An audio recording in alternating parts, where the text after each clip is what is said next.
Pocahontas n'a vécu que jusqu'à son 21e anniversaire, beaucoup pensant qu'elle est-elle morte de tuberculose ou de pneumonie.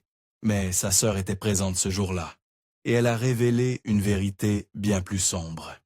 Le jour de sa naissance, en 1596, la femme que nous connaissons sous le nom de Pocahontas est en réalité venue au monde avec un tout autre nom. Elosa naît sous le nom de Matoaka, qui signifie « fleur entre deux rivières », une référence à la manière dont Pocahontas est née entre deux fleuves. Son nom et sa naissance préfiguraient déjà comment elle serait tiraillée entre deux cultures, coloniale et indigène, tout au long de sa vie. On appelle souvent Pocahontas une princesse, mais la vérité est un peu différente. Dans la réalité, elle était la fille préférée du puissant chef Powhatan, qui dirigeait un vaste réseau de tribus dans ce qui est aujourd'hui la Virginie moderne. En tant que la prunelle des yeux de son père, Pocahontas vivait assurément comme sa petite princesse. Elle était sa joie et son trésor, et il aimait la voir sourire. Matoaka a rapidement gagné le surnom de Pocahontas, qui signifie l'espiègle ou la joueuse. Pocahontas a eu une enfance heureuse, et tout a changé au printemps 1607. Par une matinée d'avril, 100 colons britanniques ont débarqué en Virginie. L'un d'eux était le célèbre John Smith, souvent dépeint comme l'amour tragique de Pocahontas. Smith et ses compagnons anglais ont lutté pour survivre dans le Nouveau Monde, ce qui a poussé Smith à changer de stratégie. En décembre, il a navigué sur le fleuve, espérant trouver des gens avec qui commercer.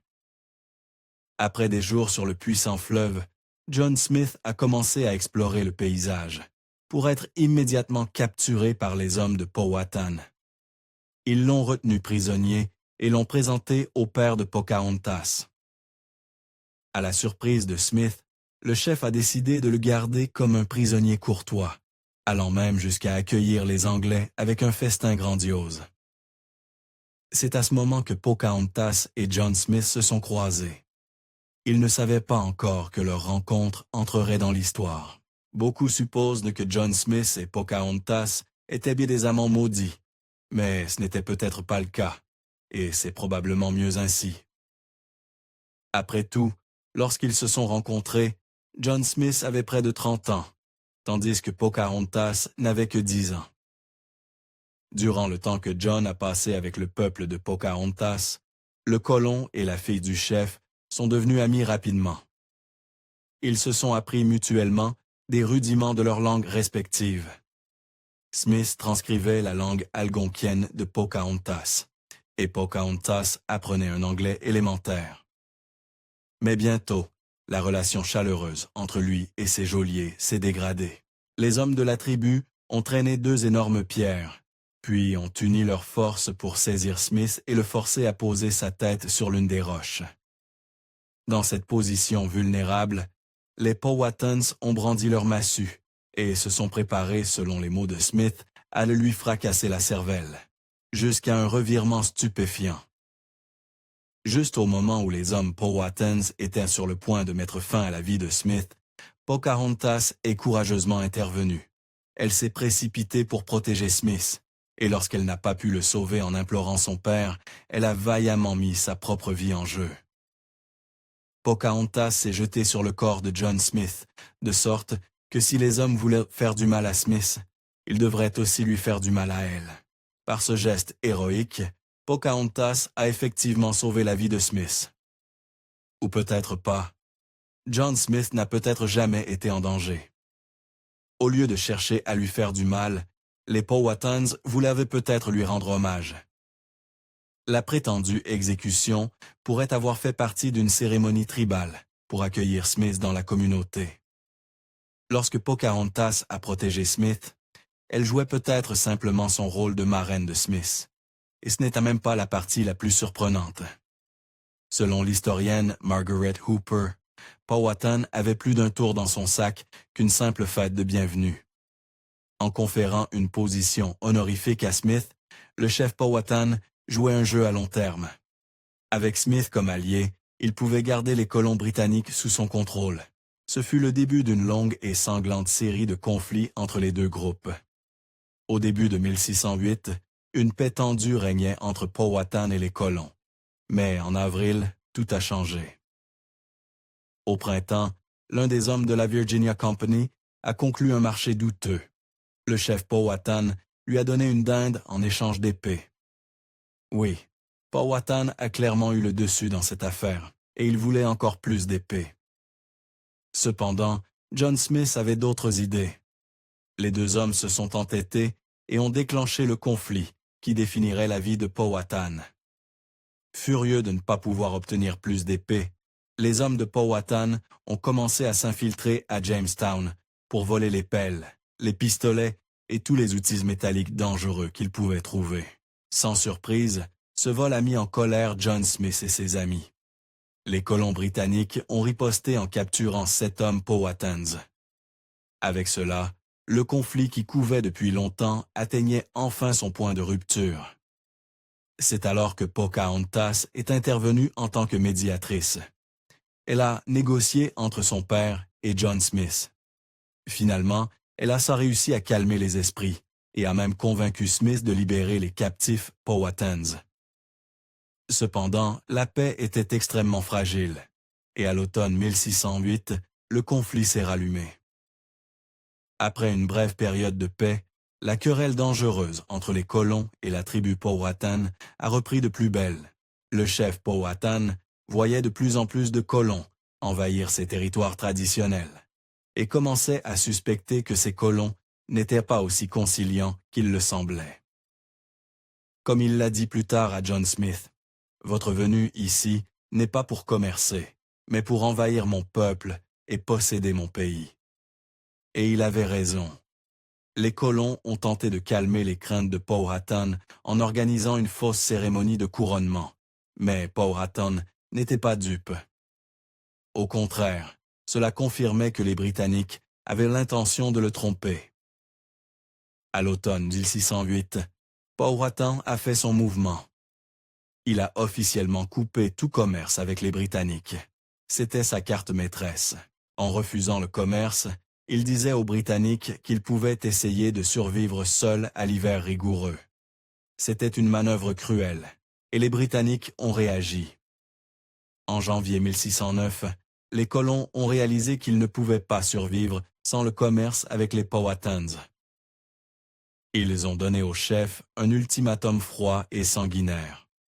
Lorsque Smith a rencontré le chef Powhatan, il lui a dit en substance « Vous commercez avec nous, ou nous déclarons une guerre totale. » Évidemment, ce n'était pas ce que Powhatan voulait entendre. À partir de là, les choses ont encore empiré, et ce conflit allait avoir un impact terrifiant sur le cours de la vie de Pocahontas. Lorsque le chef Powhatan a entendu cela, il a riposté par 2 actions, une défensive et une offensive. Tout d'abord, il a ordonné à sa famille de quitter le territoire désormais dangereux, envoyant Pocahontas et ses frères et sœurs dans une ville à 50 miles des Britanniques. Ensuite, en fonction des marées, le chef Powhatan savait que les colons ne pourraient pas naviguer jusqu'à leur forteresse. Réalisant que ses ennemis seraient coincés sur ses terres pour une nuit de plus, Powhatan a pris une décision terrifiante. Il a envoyé certains de ses hommes tuer Smith et ses compatriotes. Cependant, l'attaque ne s'est pas déroulée comme prévu. C'est alors qu'un imprévu est entré en jeu. Il s'avère que Pocahontas n'avait pas voyagé jusqu'à une ville lointaine.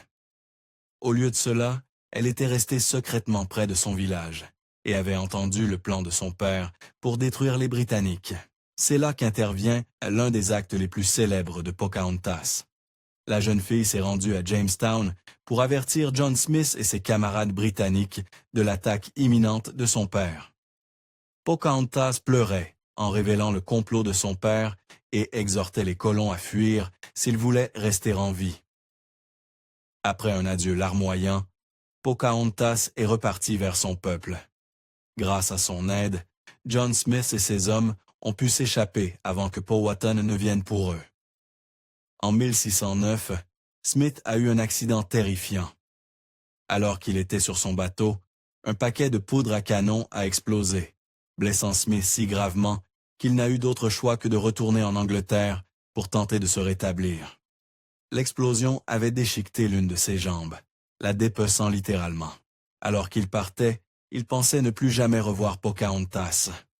Il avait tort, mais avant leur retrouvaille, Pocahontas allait endurer la décennie la plus brutale de sa vie. Pour une raison cruelle, les compatriotes britanniques de Smith ont décidé de ne pas dire à Pocahontas que son ami était blessé et en route pour se rétablir chez lui. Au lieu de cela, ils l'ont trahi sans cœur. Ils se sont approchés de la fille, qui les avait prétendument sauvés, et lui ont dit que John Smith était mort. Avec la haine du chef Powhatan pour les Britanniques, cette prétendue perte a conduit Pocahontas à cesser de visiter Jamestown. À la place, elle a commencé à passer du temps avec un autre homme. À seulement 14 ans, Pocahontas a épousé un homme nommé Kokum, d'une tribu voisine. Selon les descendants de Kokum, le couple a eu une fille, ou dans d'autres versions, un fils. Malheureusement, le bébé ne grandirait pas en connaissant ses parents. Après 3 ans de mariage entre Pocahontas et Kokum, un désastre a frappé. Alors que Pocahontas et son mari profitèrent de leurs premières années de mariage, l'interdiction de commerce du chef Powhatan causait des ravages chez les Britanniques. Et pour aggraver les choses, ils continuaient à capturer leurs hommes et à détruire leurs provisions avec des attaques surprises. Désespérés et en colère, les Britanniques voulaient un moyen de se venger de Powhatan. Lorsque le remplaçant de John Smith, Samuel Argall, a appris que la fille bien-aimée de Powhatan vivait dans une tribu locale, il a élaboré un plan. Il a décidé de lui rendre visite et de la capturer discrètement. Le plan était de retenir Pocahontas en otage. Si le chef Powhatan voulait récupérer sa fille, il devrait rendre à Argall les hommes britanniques qu'il avait enlevés. C'était un plan simple, mais il n'aurait pas pu se dérouler plus mal. Lorsqu'Argall a emmené Pocahontas, il a dit à la tribu dans laquelle elle s'était mariée qu'il la ramènerait bientôt. Lorsque les Britanniques hépatiques ont présenté leur marché au chef Powhatan, les négociations se sont effondrées presque immédiatement.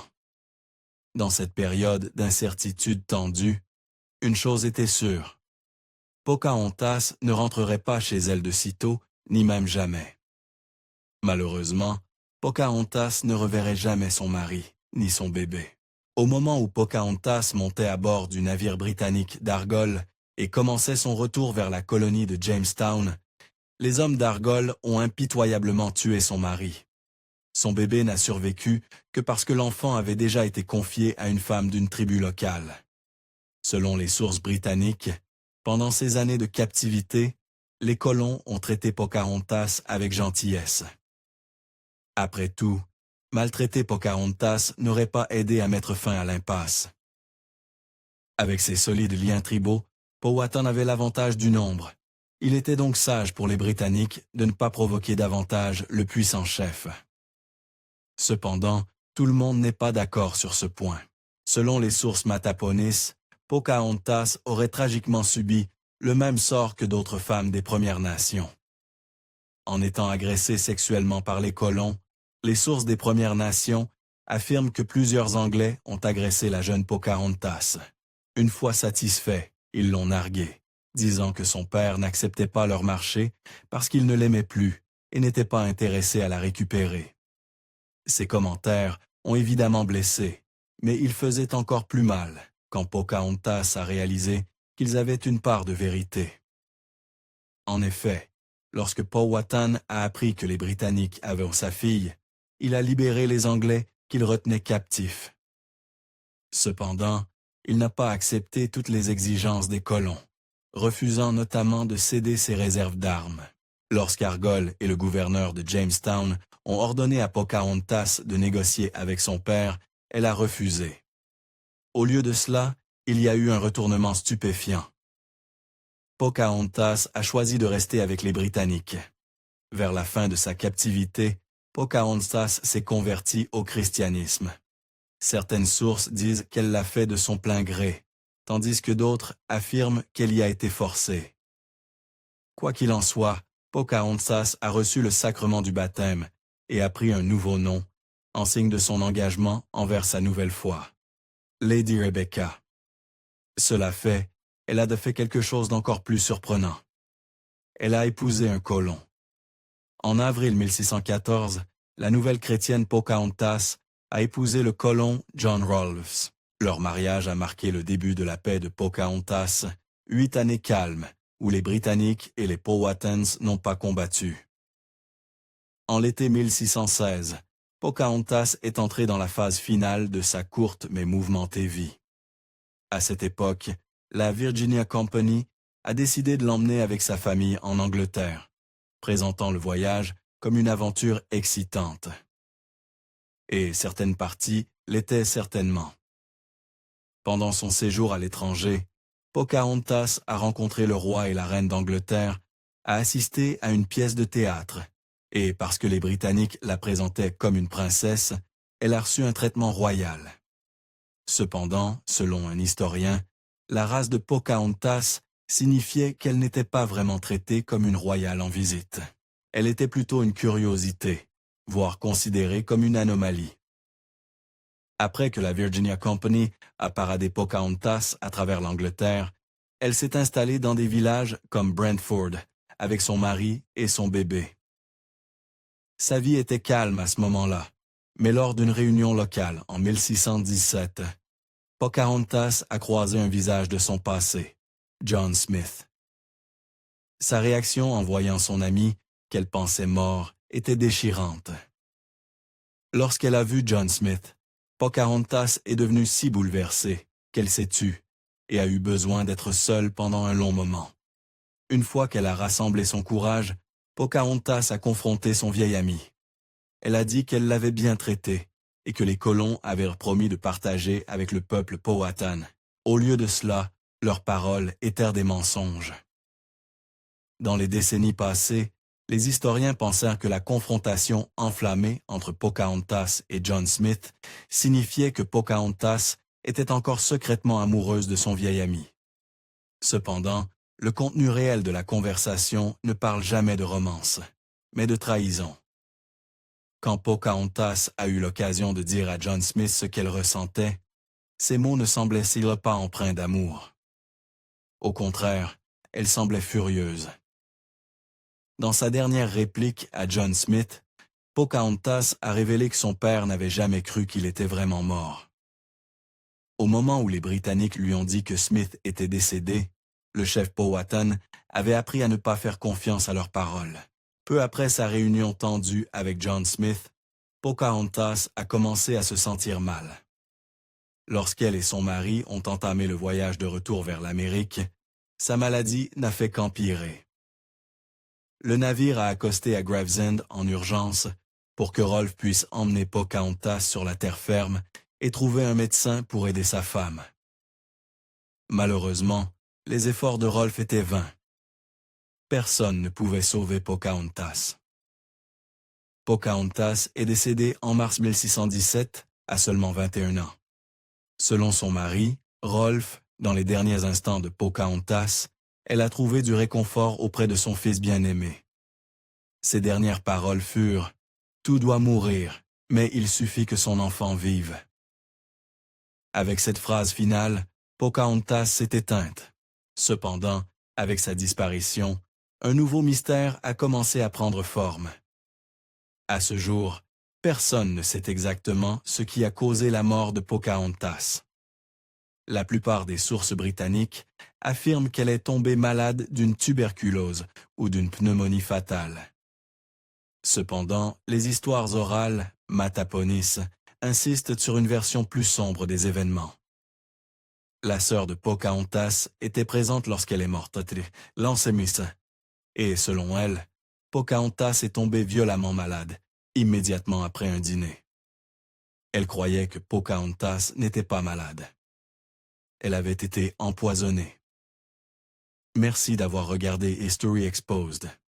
Si vous aimez découvrir les meilleures histoires de l'histoire, aimez et abonnez-vous pour continuer à explorer avec nous. N'oubliez pas de visiter notre page principale, Factornet, pour plus de faits incroyables.